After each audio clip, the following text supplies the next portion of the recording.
Tu n'es pas fatigué, tu es endormi. Endormi par le confort, endormi par les excuses, endormi par l'idée que tu as encore le temps. Mais la vérité, c'est que chaque jour où tu n'agis pas, tu deviens exactement l'homme que tu détestes.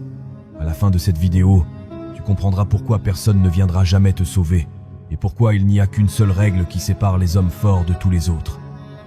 La majorité des hommes ne sont pas faibles parce qu'ils manquent de potentiel. Ils sont faibles parce qu'ils dorment. Pas un sommeil physique, un sommeil mental. Ils ouvrent les yeux chaque matin, mais leur esprit reste éteint. Ils répètent les mêmes journées, les mêmes excuses, les mêmes décisions sans impact. Ils appellent ça une vie normale. En réalité, c'est une anesthésie lente. Tu vis dans une époque où tout est fait pour t'endormir. Le confort est partout. La distraction est permanente. Tout est conçu pour que tu n'ailles jamais à te confronter à toi-même. Tu peux éviter l'effort, tu peux éviter la douleur, tu peux éviter la responsabilité. Et plus tu évites, plus tu t'affaiblis. Pas d'un coup, progressivement, silencieusement, jusqu'au jour où tu te regardes dans le miroir et tu ne reconnais plus l'homme en face. La crise n'est pas visible parce qu'elle est acceptée. Être confus est devenu normal. Être fatigué sans raison est devenu normal. Ne pas savoir où tu vas est devenu normal. Vivre en dessous de ce que tu pourrais être est devenu normal. Et quand quelque chose devient normal, tu arrêtes de le remettre en question. Tu t'adaptes, tu t'installes, tu t'éteins. La plupart des hommes pensent qu'ils manquent de motivation. C'est faux. Ils manquent d'urgence. Ils pensent qu'ils ont encore du temps. Ils pensent qu'ils changeront plus tard, quand les conditions seront meilleures, quand ils se sentiront prêts. Mais ce plus tard n'arrive jamais, parce que le confort repousse toujours l'action. Et le temps, lui, n'attend pas. Il y a une vérité brutale que peu acceptent. Si ta vie n'avance pas, ce n'est pas parce que le monde est contre toi. C'est parce que tu t'es installé dans une version facile de toi-même. Une version qui choisit le soulagement immédiat plutôt que la construction. Une version qui fuit l'inconfort et appelle ça de la prudence. Une version qui sait exactement ce qu'elle devrait faire et qui ne le fait pas. Cette crise est cachée parce qu'elle ne fait pas de bruit. Il n'y a pas d'explosion, pas d'effondrement spectaculaire, juste une lente érosion. Jour après jour, tu repousses, tu reportes, tu négocies avec toi-même. Et chaque négociation te coûte un peu plus de respect pour toi-même, jusqu'à ce que tu n'en aies presque plus. Le pire, ce n'est pas d'échouer. Le pire, c'est de vivre en sachant que tu pourrais faire plus, être plus, mais que tu ne le fais pas. Cette tension intérieure, ce malaise constant, cette frustration silencieuse, c'est le signe que quelque chose en toi refuse de rester endormi. Mais au lieu d'écouter ce signal, la majorité l'étouffe, avec des distractions, avec des excuses, avec du bruit. La crise cachée, c'est ça. Ce n'est pas un manque de capacité, c'est un manque de confrontation. Tant que tu ne te regardes pas honnêtement, tant que tu refuses d'admettre que ta vie actuelle est le résultat direct de tes choix, rien ne change. Et tant que rien ne change, tu restes exactement là où tu es, confus, endormi. Et tant que tu dors, quelqu'un d'autre, quelque part, se réveille et fait le travail. La plupart des hommes pensent que la transformation commence par une prise de conscience. Ils se trompent. La prise de conscience ne change rien si elle n'est pas suivie d'un choc. Tu peux comprendre toutes les théories, regarder toutes les vidéos, lire tous les livres. Si ton corps, ton esprit et tes habitudes ne changent pas, ta vie reste exactement la même. La transformation réelle ne commence pas dans la tête. Elle commence dans l'action répétée, même quand chaque cellule de ton corps résiste. On t'a appris à attendre la motivation, à attendre l'envie, à attendre d'être dans le bon état d'esprit. C'est une illusion confortable. La vérité, c'est que la motivation est un sous-produit, jamais un point de départ. Ceux qui changent vraiment n'attendent pas de se sentir prêts. Ils agissent pendant qu'ils doutent, pendant qu'ils ont peur, pendant qu'ils n'ont aucune envie. Et c'est précisément pour ça qu'ils changent. Le mécanisme réel est brutalement simple.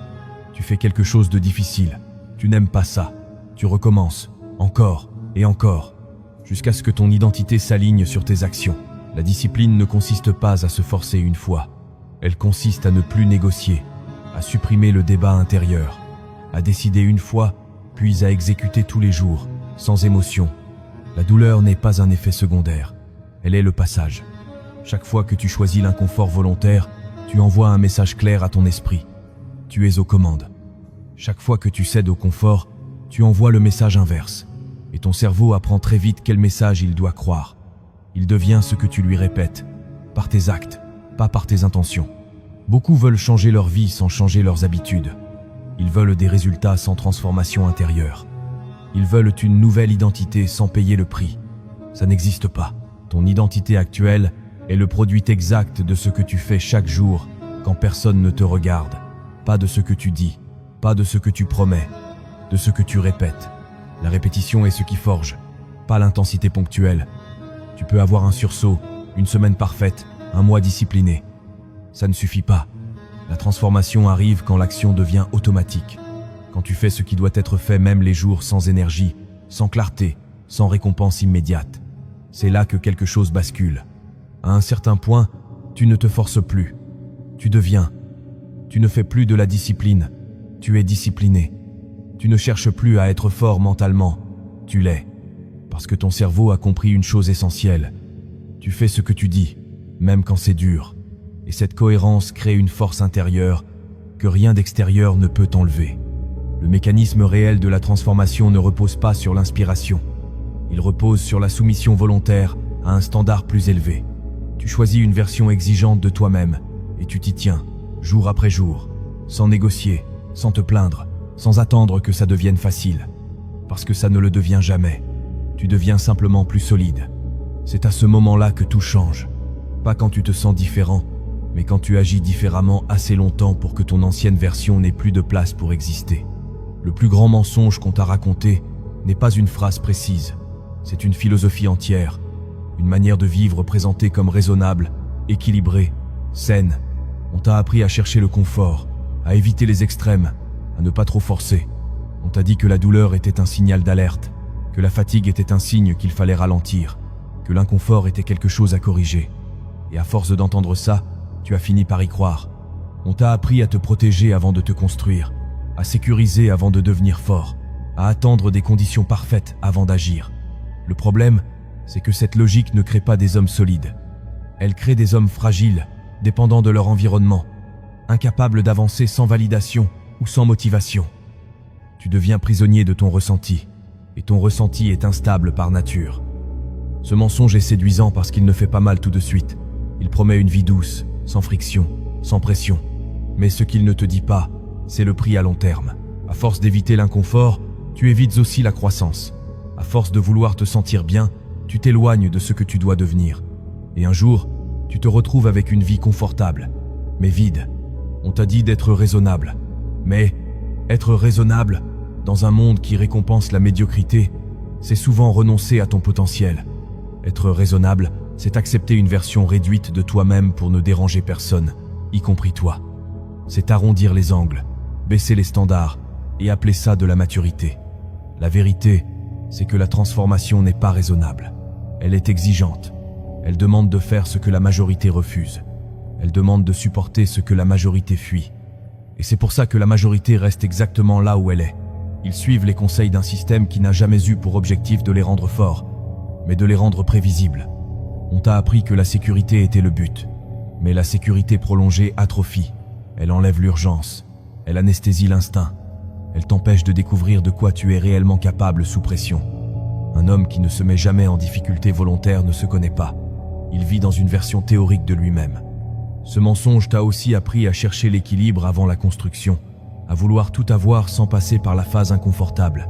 Mais il n'y a pas d'équilibre au début. Il y a le chaos, l'effort, la répétition, la chute, la reconstruction. L'équilibre vient après, jamais avant. Ceux qui l'inversent ne construisent rien.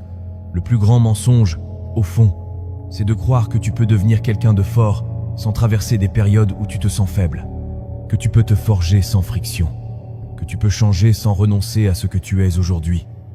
Ce mensonge te garde exactement là où tu es, à l'aise, protégé et loin de ton véritable potentiel.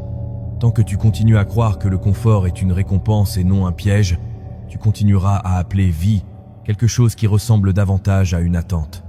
Le déclic ne ressemble pas à ce que la plupart imaginent. Ce n'est pas une montée de motivation, ce n'est pas un moment inspirant, ce n'est pas une phrase magique. Le déclic est froid, silencieux, brutal. C'est l'instant où tu arrêtes de chercher des raisons extérieures à ta situation. L'instant où tu comprends que si ta vie ne ressemble pas à ce que tu veux, c'est uniquement parce que tu l'as laissé devenir ainsi. À ce moment-là, quelque chose se casse, pas autour de toi, en toi. Tu réalises que personne ne t'a volé quoi que ce soit, que personne ne t'a empêché d'agir, que chaque jour passé dans l'inaction était un choix. Même quand tu appelais ça de la fatigue, même quand tu appelais ça un manque de clarté, même quand tu appelais ça de la prudence, c'était un choix. Ce déclic fait mal parce qu'il enlève tout échappatoire. Tu vois clairement que ta situation actuelle est le résultat exact de ce que tu fais chaque jour et de ce que tu refuses de faire. Et cette lucidité est violente parce qu'elle t'oblige à une chose que la majorité évite toute sa vie, la responsabilité totale. À partir de là, tu n'as plus le luxe de te plaindre. Chaque plainte devient une confession. Chaque frustration devient une preuve que tu sais ce que tu devrais faire. Le déclic, c'est quand tu comprends que rester comme tu es maintenant est plus douloureux que le changement lui-même. C'est quand la douleur de l'inaction dépasse enfin la douleur de l'effort. Ce moment ne te rend pas euphorique. Il te rend calme, déterminé, presque détaché. Tu arrêtes de négocier avec toi-même. Tu arrêtes de te demander si tu en as envie. Tu passes d'un mode émotionnel à un mode opérationnel. Ce qui doit être fait sera fait. Point. Le déclic brutal, c'est la fin de l'attente. La fin du fantasme d'un futur meilleur, sans action immédiate. Tu comprends que chaque jour où tu ne fais rien est un jour où tu t'entraînes à rester faible. Et à partir de là, continuer comme avant devient impossible sans te mépriser toi-même. Ce déclic ne garantit pas la réussite. Il garantit quelque chose de plus rare, l'honnêteté. Et l'honnêteté est le point de départ de toute transformation réelle. Les gagnants ne pensent pas comme la majorité, pas parce qu'ils sont plus intelligents, mais parce qu'ils sont structurés différemment. Leur mental n'est pas basé sur le ressenti, mais sur des règles, des standards non négociables. Ils ne se demandent pas s'ils vont agir. Ils savent ce qu'ils font, quand ils le font, et pourquoi ils le font. L'émotion n'entre pas dans l'équation. Leur discipline n'est pas spectaculaire. Elle est monotone, répétitive, presque ennuyeuse. Ils font la même chose, encore et encore, même quand personne ne regarde, même quand il n'y a aucune récompense immédiate. C'est cette constance invisible qui crée une force visible avec le temps. Pas l'intensité ponctuelle, pas les sursauts. Ils acceptent la solitude, pas comme une punition, mais comme un passage.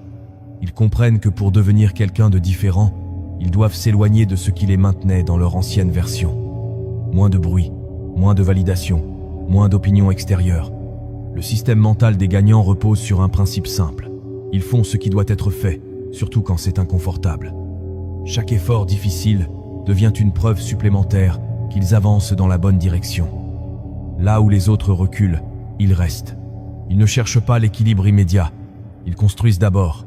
Ils acceptent des périodes de déséquilibre, de fatigue, de pression. Ils savent que l'équilibre est une conséquence, pas une condition. Ils ne demandent pas si c'est juste. Ils se demandent si c'est nécessaire. Ce système mental élimine l'ego fragile. Il n'y a pas de place pour l'auto-apitoiement, pas de place pour les excuses répétées. Chaque jour est une opportunité de respecter ou de trahir leurs propres standards. Et ils savent que chaque trahison, même petite, affaiblit le système.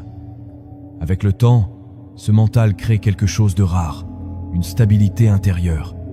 Peu importe le chaos extérieur, peu importe les circonstances, ils avancent, pas vite, pas lentement, régulièrement. Et cette régularité, maintenue assez longtemps, les place inévitablement là où la majorité n'arrivera jamais.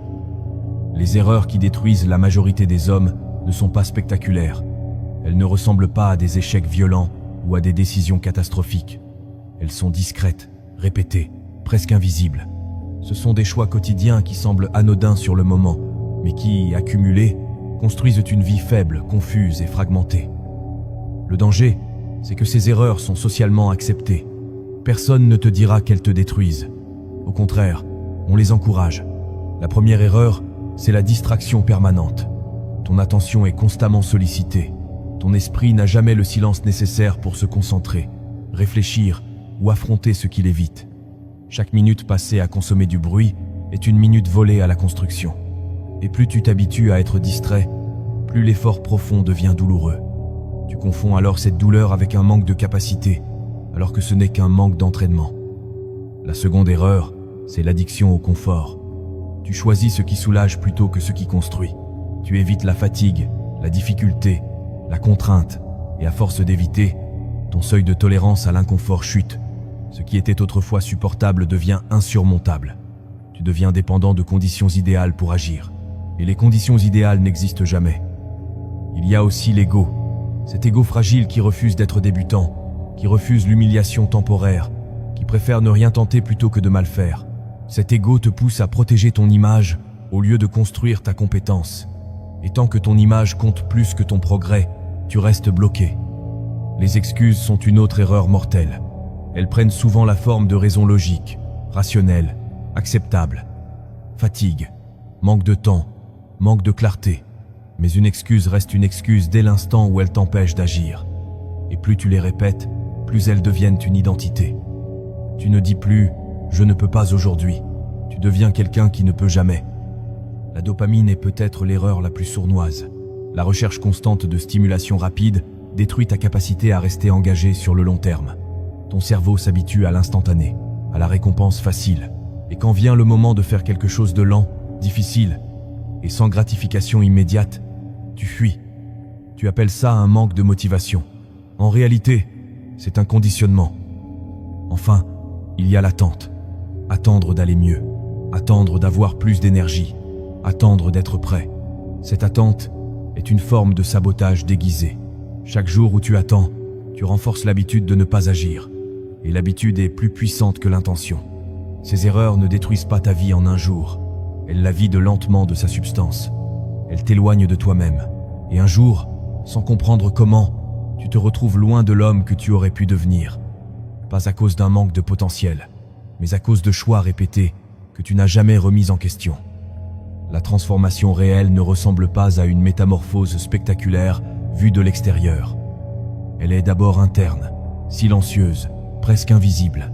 Elle commence le jour où tu arrêtes de négocier avec ce que tu sais devoir faire. Pas quand tu réussis, pas quand tu te sens différent. Quand tu cesses de discuter avec toi-même et que tu exécutes encore et encore sans chercher d'excuses acceptables. À ce stade, tu ne cherches plus à te motiver. Tu t'organises, tu simplifies, tu élimines ce qui te détourne. Tu construis des journées où l'action devient la norme et l'inaction l'exception. Tu comprends que la discipline n'est pas une punition, mais un cadre. Et ce cadre te libère. Il t'évite de réfléchir quand la réflexion est un piège. Progressivement, quelque chose se stabilise en toi. Tu te respectes davantage parce que tu te tiens parole. Tu avances même quand c'est inconfortable, même quand personne ne regarde, même quand il n'y a aucune validation. Et ce respect de soi devient une source d'énergie plus puissante que n'importe quelle motivation externe. Tu ne fais plus les choses pour prouver. Tu les fais parce que c'est ce que tu fais désormais. La transformation réelle se manifeste aussi par le calme. Moins de bruit mental, moins de chaos émotionnel. Tu n'es plus constamment en train de te demander si tu es sur la bonne voie parce que tu sais que l'action quotidienne est la voie. Tu acceptes que certains jours soient lourds, que certains efforts soient ingrats. Tu n'y vois plus un problème. Tu y vois le processus. Avec le temps, ton environnement commence à s'aligner. Pas par magie, par conséquence. Tes standards montent. Tes décisions deviennent plus nettes. Tu tolères moins ce qui te tire vers le bas. Pas par arrogance, mais par clarté. Tu sais ce que coûte chaque compromis inutile et tu refuses de payer ce prix. La transformation réelle, c'est quand ton ancienne version n'a plus de place. Non pas parce que tu l'as détruite dans un moment de rage, mais parce que tu l'as rendue obsolète par la constance. Tu n'as plus besoin de te convaincre que tu changes.